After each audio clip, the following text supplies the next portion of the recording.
بیا دا قربانی واجب پچا باندې ده؟ قربانی پچا باندې واجب ده؟ نو چې 5 خبرې پچا کې موجود وي په دغه انسان باندې قربانی واجب ده. قربانی دا څه شی دی؟ صحابه کرام هم د نبی علیه الصلاۃ والسلام نه پوښتنه کړې وه، وی ما هذه الاضاحی، د الله پاک پیغمبره دا قربانی څه شی دی؟ هر کال مونږ په سوونو په لکاو په زرګاو د زناورو وینې تویو، نو دا څه شی دی دا قربانی؟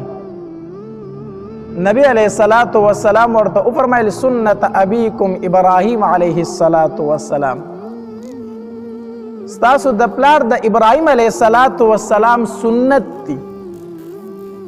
ابراهیم علیه الصلاۃ والسلام د اسماعیل علیه الصلاۃ والسلام د خپل بچی قربانی کوله، د الله تبارک وتعالی د طرف نه ورته حکم و په مینا مقام کې.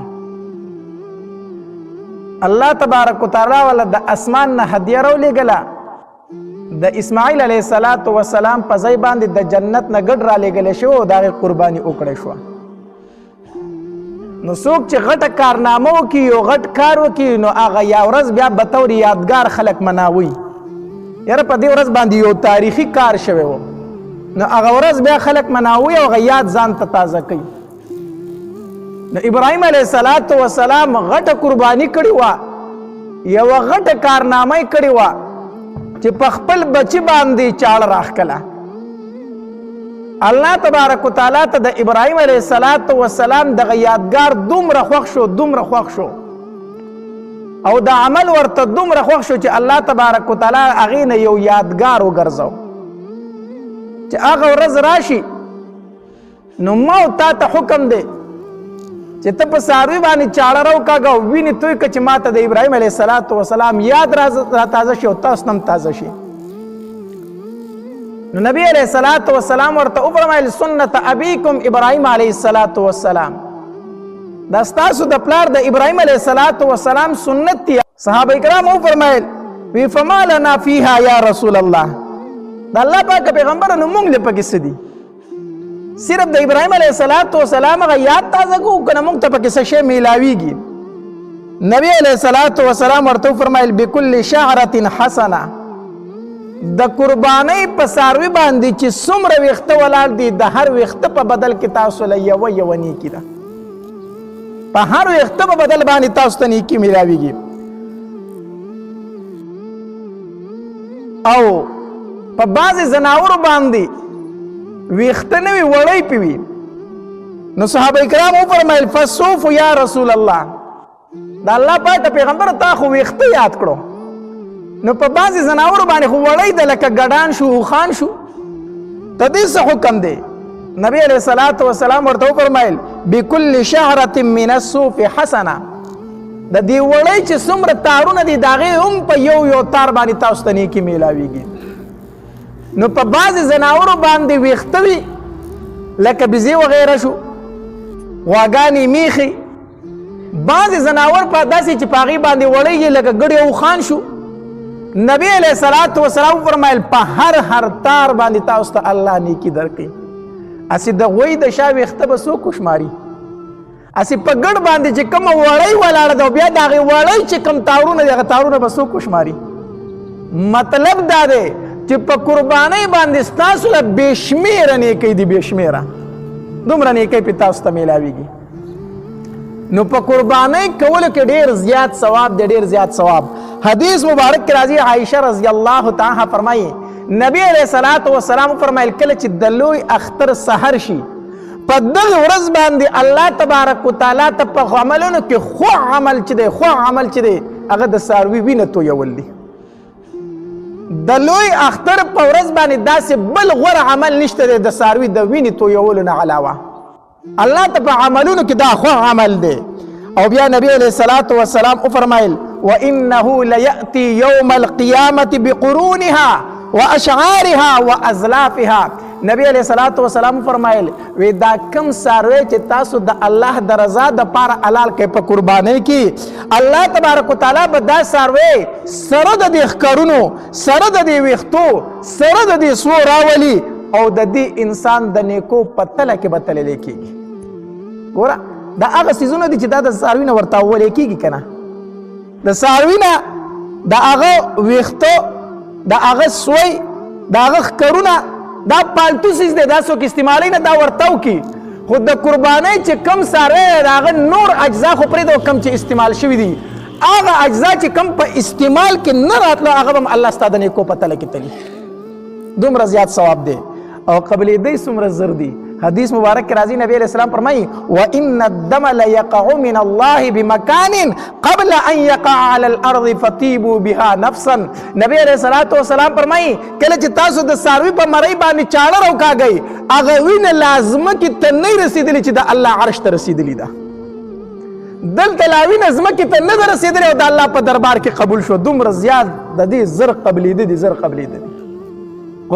قربانۍ کې په قربانۍ کې ډېر زیات لوی ثواب دی، لوی ثواب. او یو انسان باندې قرباني واجب ده او بیا هم دی قرباني نه کوي نو نبی علیہ الصلوۃ والسلام ورته ډېره سخته زورنه کړې ده.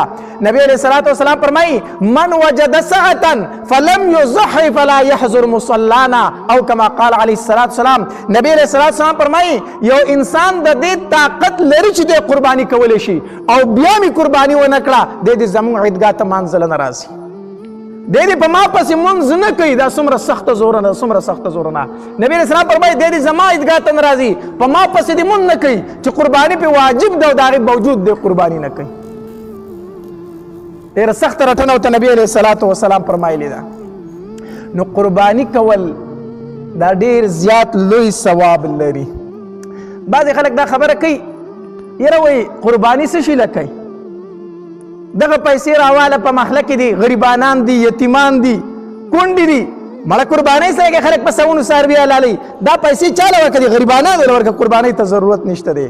دا هغه خلک دی چې کم خلک د دین نه بیزاره خلک دی، د اسلام نه بیزاره خلک دی، د دې خلکو د دین او د اسلام سره څه تعلق نشته دی. د غریب سره، د کونډې سره، د یتیم سره به اسی تعاون کوي، د قربانۍ په پیسو سره تعاون نشي کولی. د قربانۍ پیسې تا کونډې یتیم غریب ته ورکړه، قرباني دې ونه کړه، د الله په دربار کې ګناهګار. دا خو به سبا ته ووایي چې حج څه له کوې؟ مړه حج ته څه ضرورت دی؟ هلکې حج په تا فرض دی، ته به وایي چې حج څه له کوې؟ دا پیسې راواله غریبانانو له ورکړه که نه. بیا به وایي چې مړه دا مونځ څه شي له کوې؟ په دې مونځ خو ډېر ټایم لګي، په دې ټایم کې لږه مزدوري وکړه، دا پیسې چا له ورکړه؟ غریبانانو له ورکړه. یا خو به د مونځ نه منکر شي چې اوس مونځ ته څه ضرورت دی؟ په محله کې د غریب موجود دی، نو په دې مونځ په ټایم کې څه وکړه؟ مزدوري وکړه، هغه پیسې غریب له ورکړه. یا زه غریب سره امداد کوم، تعاون کوم، خپله پیسې ګټم، لہذا مونځ ته پکې ضرورت نشته دی. دا خو به د مونځ نه مې انکار وکړي چې دا ټایم غریبانانو مزدورۍ له ورکړه. دا خو به د حج نه مې انکار وکړي چې دغه پیسې غریبانانو له ورکړه. دا خو به دغه رنګې د عمرو نه مې انکار وکړي چې عمرې ته څه ضرورت دی، دا پیسې راواله غریب او مسکین له ورکړه. د قربانۍ نه به مې انکار وکړي، بیا خو تا د ټولو عباداتو نه انکار وکړو، ټولو عباداتو نه انکار وکړو. نه، قربانی په خپل ځای ده، زکات په خپل ځای دی، صدقه په خپل ځای ده، د غریب سره تعاون او امداد په خپل ځای دی. چېرته خو دې دا ونه وي چې د 1 کروڑ په ګاډي کې څه شي له ګرځي، ځان له مهران موټر یو په 15 لک روپۍ واله دا نورې پیسې غریبانانو له ورکړه که نه. دا خو دې چېرته ونه وي چې هلکه به کروڑ په ګاډي کې څه شي له ګرځي، دا پیسې غریبانانو له ورکړه. دا دې چېرته ونه وي چې په کروڑ روپۍ دې کور جوړ کړی دی، نو ځان له کچه کوټه جوړه کړې، دا نورې پیسې غریبانانو له ورکړه. دا خو دې ونه وي چې څوک غټ غټ ګاډي هلي هغه ته دا نه وایي چې دا ګاډي ولې هلي، څوک غټې غټې بنګلې جوړوي هغه ته دا نه وایي چې دا بنګلې ولې جوړوي، دا پیسې غریبانانو یتیمانو له ورکړه. خو چې څوک قرباني کوي دی وایي دا پیسې غریبانانو له ورکړه، قرباني مه کوه. چې څوک حج له ځي نه دی وایي دا پیسې غریبانانو له ورکړه، حج مه کوه. څوک عمرې له ځي وایي دا پیسې غریبانانو له ورکړه، عمرې مه کوه.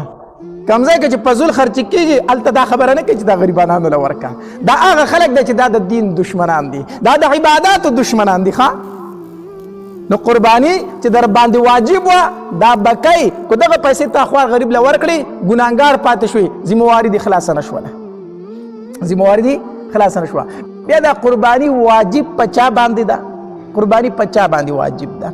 نو چې 5 خبرې په چا کې موجود وي په دغه انسان باندې قربانی واجب ده.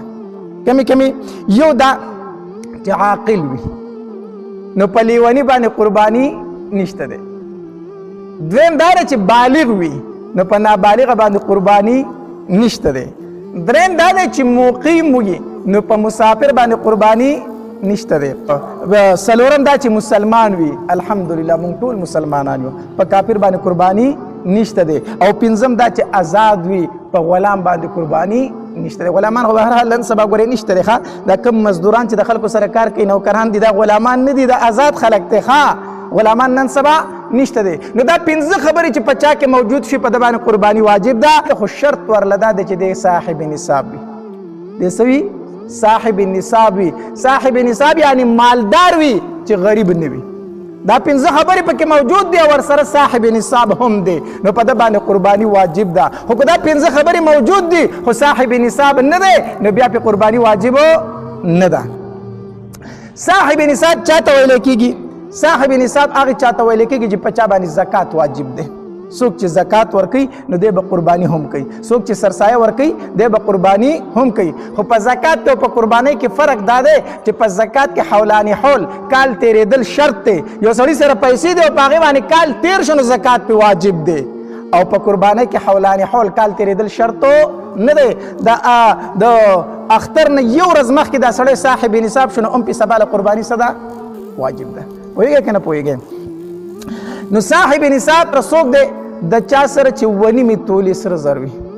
د چا سره صحیح ونی، د چا سره چې ونی می تولې سره زر وي، د چا سره صحیح ونی می تولې سره زر، یا 250 نیمې تولې سپین زر ورسره وي، 52 تولې سپین زر ورسره وي، یا د دې قیمت ورسره وي، د 250 نیمو تولو سپینو زرو ورسره وي قیمت ورسره وي، یا د ضرورت اصلی نه علاوه ورسره په کور کې سامان پروت دی چې د هغې حساب کتاب وکړي نو د 250 نیمو تولو سپینو زرو ته د هغې قیمت رسي. د ضرورت اصلی نه ورسره دومره زیات سامان دی.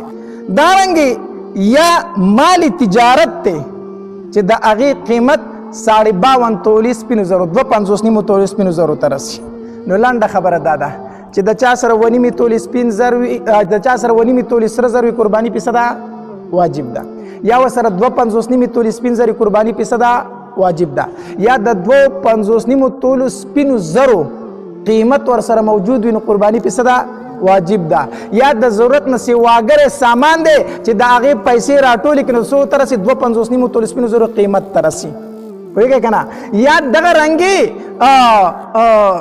د مالی تجارت دی، مالی تجارت ته چې د قیمت 250 نیمو تولو سپینو زرو ته رسي نو په دې انسان باندې قرباني څه ده؟ واجب ده. اوس قیمت زه ځکه نه یادومه چې دې قیمتونو کې فرق راځي. اکثر زمونږ زاړه بیانونه بیا خلک په هغې نوي کال کې ورکي. نو چې پروس کال یا بل کال مونږ بیان کړی و نو مونږ به وی 1.5 لاک روپۍ نصاب دا چې د چا سره وي هغه صاحب نصاب دی، نو هغه بیان هغوی څه کال ورکي؟ نو څه کال خو 1.5 لاک روپۍ نصاب نه دی که نه؟ دا 2026 نصاب چې دی نو 5.5 لاک روپۍ دی. 5.5 لاک روپۍ د 250 نیمو تولو سپینو زرو قیمت چې معلوم کړي نو څو ته رسي؟ اندازتاً 5.5 لاک روپو ته رسي. نو د یو سړي سره چې نن سبا 5.5 لاک روپۍ دی او قرضې پې نشته نو قرباني پې څه ده؟ واجب د قرضې پې نشته. کو قرضې پې دي دلته ورسره 5.5 لاک روپۍ هم پرتې دي خو دلته پې 3 لاک روپۍ قرضه هم ده نو بیا پې قرباني واجب ده؟ قرباني دې نه کوي، دا پردی قرض دي ورکړم بې صحیح ده.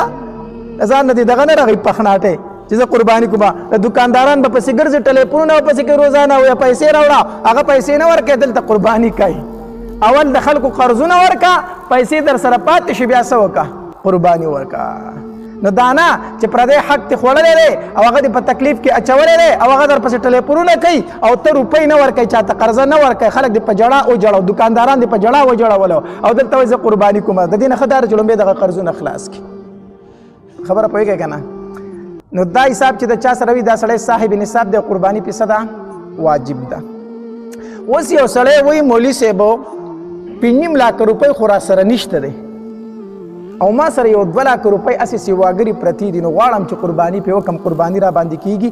بالکل وکړه، ثواب پکې ډېر دی، ثواب پکې ډېر دی. خو که قرباني دې ونه کړه نو ګناهګار نه یې او که ودې کړه نو ثواب پکې ډېر دی. اوس یو سړی مولي صاحب زما زړه غواړي چې قرباني وکړم، پیسې ورله قرض وم، په قرضو باندې قرباني کوم، وایي کوم او که ودې کړه ثواب پې درته میلاوېږي. ثواب پې درته د قربانۍ دپاره د قرض وکړه، قرباني دې وکړه، ثواب پې درته میلاو شو. خو شرط پکې دا دی چې په قرض باندې بیا هغې سړي د الټۍ نه ورولې ښه بیا هغه په خپل خو باندې نستو مال کې د قربانۍ لپاره د قرض کوه هغه درته بیا خیري کوي نو دې لپاره بیا قرضونه مه کوه ها خو هغه ته په سمه طریقه قرض ورکولی شي وکړه او قرباني دې پرې وکړه خبره د ثواب درته څه کېږي میلاویږي نو یوه خبره دویمه خبره لکه څرنګه چې په نارینه باندې قرباني واجب ده دغه رنګې په زنانه باندې هم قرباني واجب ده چې کله صاحب نصاب وي د یوې زنانه سره کالي پتري دي یا ورسره 5.5 لاک روپۍ نغدي دي یا کالي دومره دي چې د هغې قیمت څو ته رسي 5.5 لاک روپو ته رسي نو دا ښځه به بیا څه کوي قرباني کوي قرباني په دې واجب ده خو خاوند د دې د طرف نه وکړه کېږي خو وی نه کړه نو دا ګناهګاره ده دا به خپله قرباني په خپله کوي صحیح شو که نه دارنګه یو مسله بله کو چېرې زامن د پلار سره شریک وي کاروبار خوراک سکاک هر څه شریک دي او ټول زامن پیسې راوړي او پلار له ورکوي ځان ته څه شی نه پرېږدي نو بیا صرف په پلار باندې قرباني واجب ده او په زامنو باندې نشته دی ها یو مسله پکې ده زامن پیسې پلار له هم ورکوي خو ځان له هم جمعواري کوي نن سبا خو دا شی ډېر شور دی که نه په شریکه کې وي ځان پوره کوه په شریکه کې ځان پوره کوه نو کور 100,000 روپۍ شو کوي یا 10,000 شو کوي او شاته 50,000 خوندي کوي ٹھیک ده که نه نو اوس یو ځای داسې دی چې هغه په شریکه کې ځان پوره کوي بینک بیلنس هم برابر کړی دی نو دی به څه وایي چې په ما قرباني نه کېږي خیر دی پلار دی وکړي نه پیسې خو دې په بینک کې پټې کړي دي خو د الله نه یې نشي پټولی د الله نه یې نشي پټولی په بینک کې دې پیسې پرتې دي ځان له دې سیټ کړي دي